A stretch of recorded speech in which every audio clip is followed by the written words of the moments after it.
Welcome back to the Autism Action Update. This is episode 3. I am Assemblyman Angelo Santa Barbara, chair of the New York State Assembly's Subcommittee on Autism Spectrum Disorders. And I'm very pleased to say that we are now officially on iTunes, so very excited about that. We hope you will subscribe to this to stay up to date on the work that I do as chair of the New York State Assembly's Subcommittee on Autism Spectrum Disorders.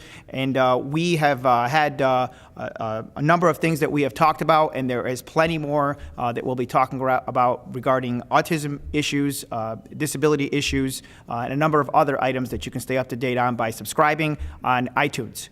We talked about a few interesting topics so far. My Autism Action Plan, we talked about the Autism Disability ID card that is available on the OPWDD website, free of charge, a new communication tool for those that need it.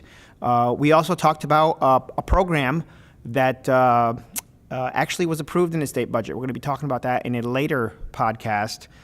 It's a pilot program with Ellis Hospital right here in the city of Schenectady that will bring New York's first sensory-friendly emergency rooms and autism response teams in the hospital. The training will be provided for that through this program. So we're very excited to see that the funding's been secured for that and that program has been approved. We're going to be talking about that in a later podcast. But today we are going to be talking about an employment training center, a proposal for an employment training center to help those with disabilities find employment.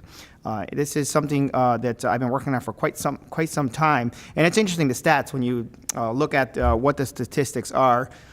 70% of the more than 1.1 million with disabilities in New York State are unemployed. That is a staggering number. Now, these numbers are not typically reported with other unemployment statistics, so it's something that does need to be addressed, something that we are looking to address through training. And this is a partnership.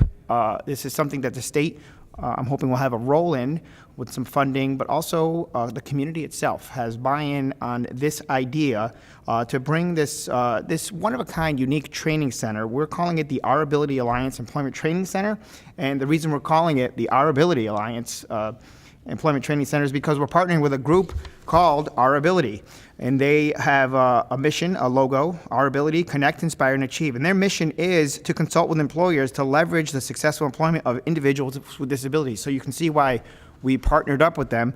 This goes right in line with my Autism Action Plan and what we're trying to achieve with that plan. We have a number of initiatives in the plan, a number of achievements that we've been able to celebrate.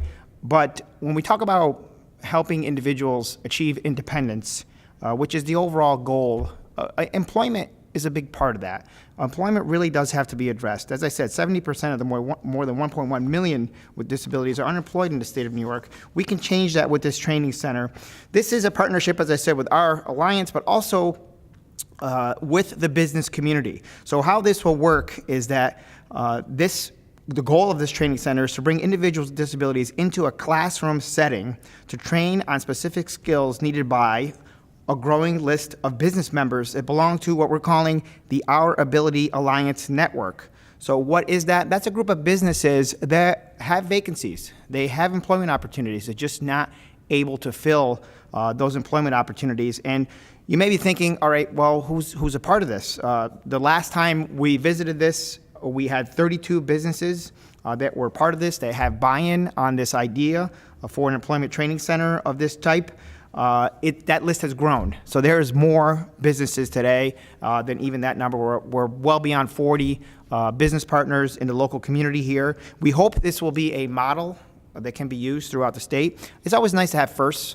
So when we see that this is a first, they're going to be here in Schenectady County, this will actually, plans for this are actually to put it in the Rotterdam Industrial Park, where there's a facility that's absolutely perfect for this size training center. So back to the business members. Who are some of the business members? Well, they're well-known names. KeyBank, CVS Pharmacy, M&T Bank, National Grid, Price Chopper, even Rivers Casino here in the city of Schenectady. They all have, and the list goes on, they all have employment opportunities. And the way this will work is that we can bring people with disabilities that are seeking employment into the classroom setting to train on these specific skills that businesses are looking for. What does that do? That helps the economy, because what happens is we're able to fill positions that are going unfilled right now. Employers are having a hard time. They have a lot of turnover, a lot of vacancy. So this is a perfect match with the business community, and it also helps us achieve our goal of helping people with disabilities achieve independence, have a place of employment, be a part of their community. So something that's very, very important. This is an opportunity. These skills that we're talking about, they are specific skills that we're looking for. It may be a specific job that a business is looking for, whether it's Key Bank, as I said, or CVS Pharmacy, Price Chopper, any one of these businesses that's looking for specific skills. But also, as I said, it's part of achieving independence, because the training also trains on the soft skills. So talking about relationships at work, talking about interactions with customers, with your employer, with your boss, talking about those type of skills that are life skills. And what better way to teach them than through a training center like this that leads to employment opportunities. And as I said, independence. This becomes an opportunity to help the local economy, because as you know, when jobs go unfilled, it's difficult for businesses. Businesses struggle when you see that they cannot fill the positions that they have. And to have this training that is all-encompassing, as I said, the middle skills that we're talking about too, and it's the skills that you learn. Computer skills, telephone skills, call center skills, shelving, stocking, whatever the case may be. This employment center will make it happen in a classroom setting. It's a mission that our ability is certainly looking to be a part of, and I'm hoping that we can be a partner as a state. We can be a partner at helping make this a reality. Some of the stats other stats I'll share with you at this point. Our ability nonprofit organization shared some stats with me. 87% of consumers reported that they preferred to give their business to companies that employ individuals with disabilities. That's very significant because we have Puzzles Bakery right down here in downtown Schenectady. It's a perfect example of that. A thriving business employs people with autism on the autism spectrum, employs people with disabilities, and they're doing a great job at leading the way, setting that example. But we want these types of models that are working to be available to more businesses and to be available throughout the state. So by initiating this first of its kind training center right here in Schenectady County, I think we'll have the data and we'll have the numbers to show that we can reduce that 70% number of the more than 1.1 million with disabilities that are unemployed. The goal is to reduce that number down. I think this initiative will help us achieve that goal. Another stat that I'm going to share with you: employees with disabilities stay in their position 4.26 months longer compared to other employees, and that's very significant because businesses are looking for employees that will stay. Again, they see a lot of turnover, they see a lot of vacancy. That's really tough on the business. So what this does is it supports our business community, and by doing that, it supports the economy. It's a win-win for the community. It's a win for individuals with disabilities. It's a program it's a program that can be replicated across the state, again, with the goal of reducing the unemployment for those with disabilities.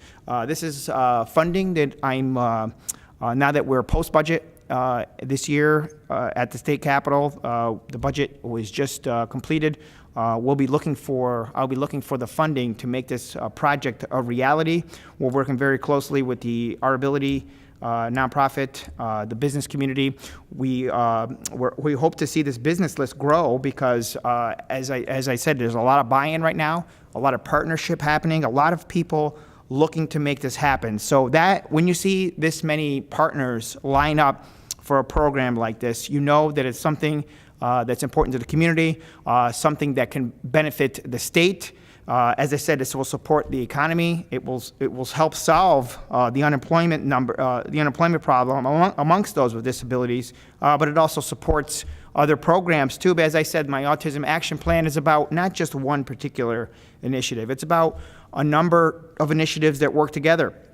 A program that we talked about not too long ago is the New York ABLE program that allows those with disabilities to have a savings account, to have a debit card, to save their own money without having that count against them for benefits that they are already receiving, that they're entitled to. That New York ABLE program is a wonderful program. We'll be talking about that in a later podcast, but part of that is also to have an employment opportunity, to be able to earn a paycheck, to be a part of a business community, to be a part of employment in the community, but also to be able to bring home that paycheck and put it in an account like the NY ABLE program, to be able to use, to be able to achieve that independence, to be able to buy things for yourself. These are life skills.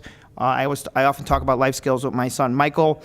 They're so important. It's so important. They're skills that you can learn in the classroom, but they're skills that have to be learned out in the community. There's just no other way to teach it.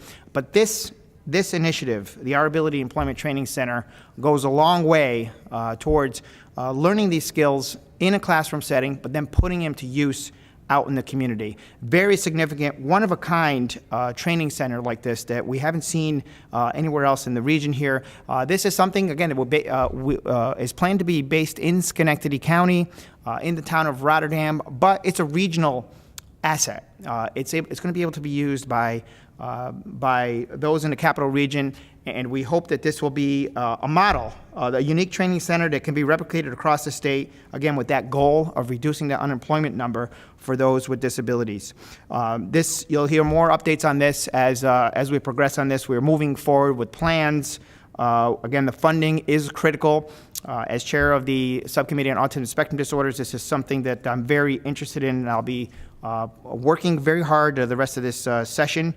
So as I said earlier in this podcast, I'm very excited that this is now available on iTunes. So I urge you to consider subscribing to this so you can stay up to date on the work that I'm doing as chair of the New York State Assembly's Subcommittee on Autism Spectrum Disorders, where you can stay up to date and track some of these items that we're talking about. The disability ID card, if you have questions about that, the pilot program for sensory-friendly emergency rooms and the autism training program for our hospitals, you can track that. That's an initiative that has been approved, so you can stay up to date on the progress on what's happening with that right here at Ellis Hospital.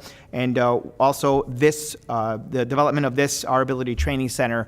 As I said, I hope to make this a reality later this year, and to see this progress, you can stay up to date with future podcasts. On my very next podcast, we're going to be talking about New York's direct care workforce. It's a workforce crisis is what I should call it. Turnover rate for direct care is above 20%. Vacancy rates we're seeing, and what direct care is taking care of individuals with disabilities, whether that's feeding, whether that's hygiene, brushing teeth. It could be basic skills, taking medication. So many families depend on the New York's direct care, and what we're seeing now is the funding just hasn't been there in the state budget. We need to do better to prioritize New York's direct care workforce. You can hear more about that at my very next podcast. And then in the future, we'll be talking about following up, actually, on some of these other initiatives. You can sign up for my Autism Action Alert newsletter on my website, www.state.assembly.us, under Assemblyman Angelo Santa Barbara, and that email newsletter will actually keep you up to date on some of these bills, on my Autism Action Plan, the latest news, and autism events. Let's not forget, April is Autism Awareness Month. We have several events going on at the state capitol, right here in our community. You can get notification on that through my Autism Action Alerts newsletter on my website. Also, I have a Times Union blog at timesunion.com. You can follow some of these issues on my blog. I stay up to date on some of the issues that I'm working on. If you want to subscribe to that, you can do it as well. And again, I urge you to subscribe to this podcast, the Autism Action Update, where we talk about issues like this and upcoming issues. The rest of the session, the budget is done now, but we have a number of other initiatives. My work is definitely not done with my Autism Action Plan. We have a number of other initiatives we have to get to. So I hope you will stay up to date on the latest news and events in a number of ways. And we hope to see you right here back for our next podcast, now available on iTunes, where we'll be talking about New York's direct care workforce.